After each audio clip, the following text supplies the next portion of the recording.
In a single generation, the United States exploded. It transformed from a nation of farms into the world's greatest industrial power.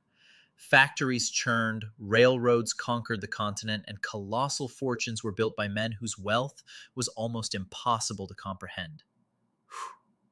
This was the second industrial revolution. But this glittering progress was built on a foundation of brutal, unregulated growth.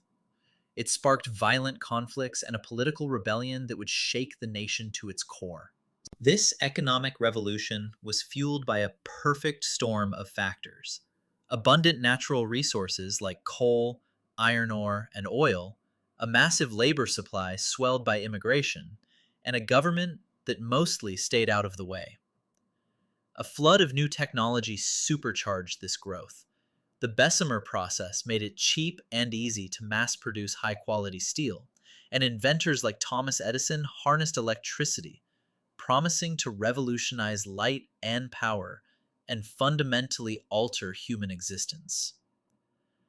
If you think these innovations were fundamental to building our modern world, hammer that like button like a steelworker forging a new nation. And to help us build our own network of historical knowledge, hit that subscribe button. But the indispensable engine of this whole transformation was the railroad.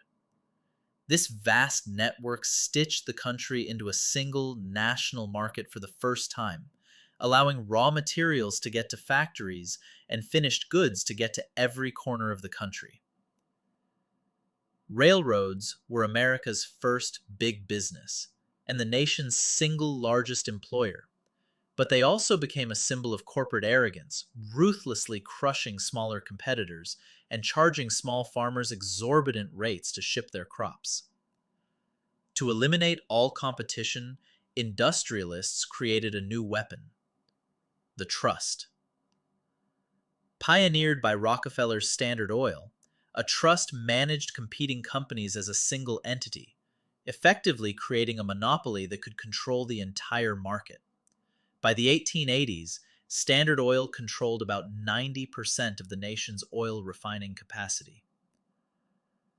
Public outcry eventually led to two new laws: the Interstate Commerce Act to regulate railroads, and the Sherman Antitrust Act to outlaw monopolies. But in practice, both laws were weak, poorly enforced, and often used against labor unions instead of the corporations they were designed to target. How did the powerful justify this? With two key ideas. The first was laissez-faire, the belief that the economy functions best with minimal government interference. This doctrine was used to oppose any government regulation of workplace safety, wages, or hours. The second was even more potent: social Darwinism. This philosophy twisted Charles Darwin's theory of evolution and applied it to society. It argued that vast disparities in wealth were natural, and that the fortunes of men like Rockefeller proved their inherent superiority.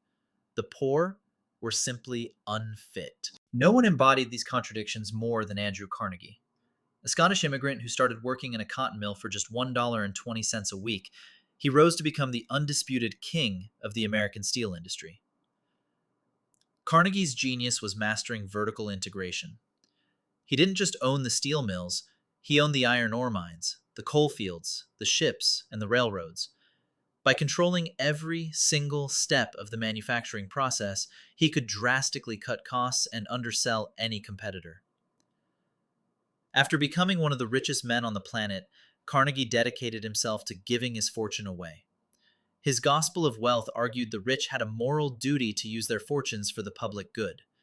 He funded thousands of public libraries, believing in providing ladders, not handouts. But the benevolent philanthropist was also a ruthless capitalist. For millions, the Gilded Age meant 10 to 12-hour workdays, 6 days a week, in extraordinarily dangerous conditions. By 1900, nearly 2 million children were working in mines, mills, and factories. In response, workers formed unions. The Knights of Labor had a broad vision, welcoming nearly all workers into a single union. The AFL, led by Samuel Gompers, was more pragmatic, organizing only skilled workers and focusing on bread and butter goals like higher wages and shorter hours. When they organized, workers were often met with violence. The Haymarket Affair of 1886 began as a peaceful rally in support of the 8-hour day. But when an unknown person threw a bomb at police, the rally ended in gunfire and death. In the national hysteria that followed, 8 anarchist leaders were convicted, and the labor movement was unfairly branded as radical and violent, causing the Knights of Labor's membership to collapse. The chasm between Carnegie's ideals and his practices was exposed at the Homestead Strike of 1892. His manager, Henry Clay Frick, locked out workers and hired 300 armed Pinkerton guards to seize the plant. A day-long gun battle ensued. The workers won the battle, but lost the war. The governor sent in 8,500 state militiamen. The strike was broken, and the Union was destroyed, proving that even the strongest union was no match for a corporation and the government combined. Then came the Pullman strike of 1894. George Pullman built a model town for his workers, but during a severe depression, he cut their wages drastically while refusing to lower their rent. The desperate workers went on strike. The American Railway Union, led by Eugene V. Debs, launched a nationwide boycott that paralyzed rail traffic. The government then devised a clever trap, attaching U.S. mail cars to every Pullman train. When workers stopped the trains, they were accused of a federal crime.